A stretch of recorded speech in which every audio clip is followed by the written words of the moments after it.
Good evening, warriors. Sorry I didn't jump on earlier today. It was a bit of a shit show. In fact, you can tell I never made it out of my early morning workout clothes. So I had my early morning Doug the Demon workout because he is leaving to be away all weekend, and we're trying to stick with our 2 lifting sessions a week with him. And I had a good question by one of my favorite warriors yesterday. We were talking about B vitamins. I don't know how we got talking about it. You guys know how much I love talking about the motherfucker gene. For those of you who haven't heard me, as you know, I like the word fuck. But the reason I talk about the motherfucker gene is it spells out motherfucker, MTHFR. This is a gene that affects a lot of my moldy's abilities to detox, right?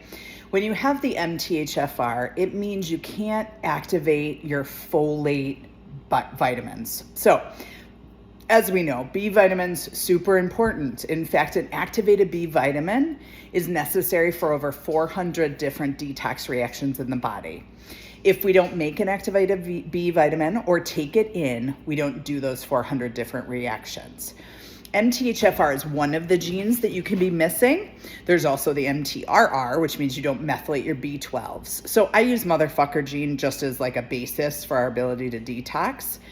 About 40% of the population is missing one or more of these genes. We have 4 of them in total. We have the 1298 and the 677. 1 copy from mom, 1 copy from dad. If you're missing all 4, you're not here. That's usually the case. What happens when people have recurrent early trimester fetal losses. You have MTHFR, your husband has MTHFR, and baby is missing all 4 copies. Not compatible with life. That's how important this gene is. If you're missing 3 copies, you probably know that there's something wrong early in life. You start to react to things, smells, different things, chemicals, all of those things. If you're missing 2 copies, you might not know until you see somebody like me. 1 copy, you might go all the way through life having no idea. So I'm doing this as kind of a show and tell. We have a bunch of B vitamins, right? We have B1, we have B2, we have B3, we have B6, we have B9, we have B12. All of these need to be activated by our body. And how does our body activate it? It adds a methyl group. Once that methyl group is on, it can act as a cofactor in all those different detox reactions in your body. So I had 2 questions yesterday. I had somebody saying, do you want a multivitamin? Now, what I will tell you is this: if I were going to take a multivitamin, this would be something I would take. It basically says, by saying Pure Genomics Ultra Multivitamin, it means that everything in there is in its bioavailable form, so it's ready to work for you. So that means its B vitamins in there are already active. But I like to test. I test for your vitamins to see where they are. Number 1, I don't want you to have a huge pill load every day, right? Pill fatigue is a real thing when you work with a functional practitioner. You end up taking 30 supplements a day. You get really frustrated because you're not seeing results. It's expensive. You're taking a handful of pills. I don't want that to happen. So I'm very particular. So let me show you some of the things I do have. So first, let's start with the B complex.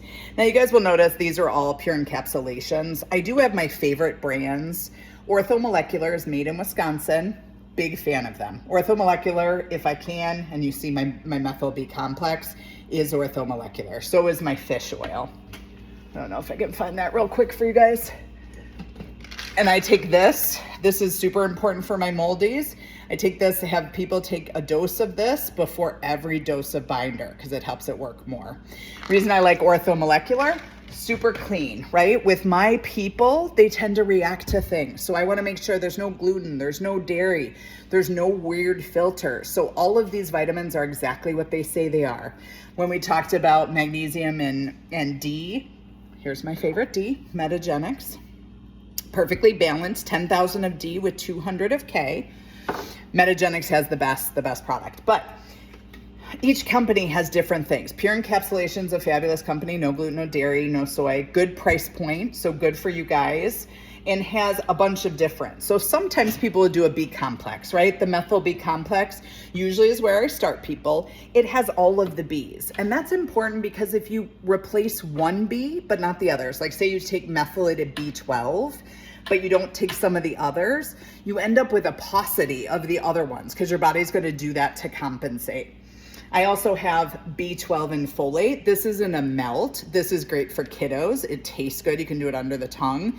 B9 and B12 are super important. Folate is the one that the MTHFR goes with. Motherfucker gene is about folate. Folate is super important for women who are going to have children. Helps make that neural tube. So that is super necessary for 3 months before conception. All of my prenatals, which we do have an orthomolecular prenatal that we use, has high levels of that methylated folate because you need that. We also have just a folate. If something's going to cause a side effect, right, when you start a methylated B, it's going to be the methylfolate. That's going to be the bad guy in the situation because he, for some reason, causes a lot of different detox reactions. Now, B6 is super important for all things nervous system. The thing about B6 is it's the only one that really likes to be in the Goldilocks parameters, right? So not too low, not too high, just right. B6 is very particular. It's the only one out of the B vitamins we have to be very cautious about. B vitamins are water soluble. So it's not like vitamin D where you overshoot the mark and it can lead to undue consequences, which by the way doesn't really happen, but it's not fat soluble. So it's not gonna stay. You take it and actually within 6 hours, it's out of your body. And you guys who have taken it before might notice your urine is super yellow after you get a B vitamin on board. That's because it's water soluble. You are peeing it out. The only one that we want to be cautious about is B6. B6 causes symptoms if you're too low or too high. What symptoms, you ask? Neuropathy. So any of you that have restless leg, the two things that contribute to that, B6 and magnesium, sometimes potassium. If you have anxiety, B6. Migratory neuropathy that moves around, that's B6 and Lyme. So B6 is super important. So that's the only one we kind of, if it's too high or too low, we really want to get that sweet spot. I also have a Bemfo Max. That's B1. I have a plain folate, just in case you want to do folate by itself. The other thing I love to do, especially with my people that are super low and need a boost, injections. B12, methylated B12, one of my favorites. I don't miss a week of giving myself at least one of those injections. We also have a methylated B complex. So when you have leaky gut, a lot of times taking in that big pill load, you're not absorbing things. We do one of two things. We do IV infusions. We also do just like sub-Q B complex or B12. I got to tell you, when you're super low and we have to build those levels up, those are like deal changers for people. So hopefully that gives you what you were thinking. I figured I'd take you on a little field trip. I was thinking about my supplements as we're getting ready to go to Pilates tonight. B's are super important. If I could get people on one thing, number one, that they know their MTHFR status, and number two, that you get on a methylated B. Methylated B, taking that in decreases your risk of things like heart disease, cancer, and stroke. If you have somebody in your family and they were super athletic, they were a marathon runner, super healthy, 49, went into their primary, had a clean bill of health, came out and a day later died of a heart attack, probably linked with MTHFR. It increases your toxic load so much that your body can't process it. And then just one day, it's like that candle going out. Couple different ways to find out if you have MTHFR. If you have genetic testing, if you've already done Ancestry&Me or 23andMe, there's a way to process that data so we can look at it functionally. If not, if you come in and you say, hey doc, I really want to see my MTHFR, my detox pathways, there's a test through Genova. It's a cheek swab, really quick. We get results back in a couple days, like 5 to 6 days. Then we would know all of those detox pathways. Hopefully that's a video that you guys have been looking for. If you guys like my videos, go ahead and like it and share. It helps us to spread this message. And my whole goal with doing this is for people who can't afford consults with me, giving you little pearls to make you healthier and happier every day. I hope you guys had a magical week, warriors. Tomorrow's Friday. My mom's coming to town. Clinic's getting finished. It's big stuff. We're super excited. I'm super excited to welcome you all in. Maybe come in, have a B12 shot. It'll give you all that extra energy you need to make it into weekend. Big hugs, lots of smiles and love.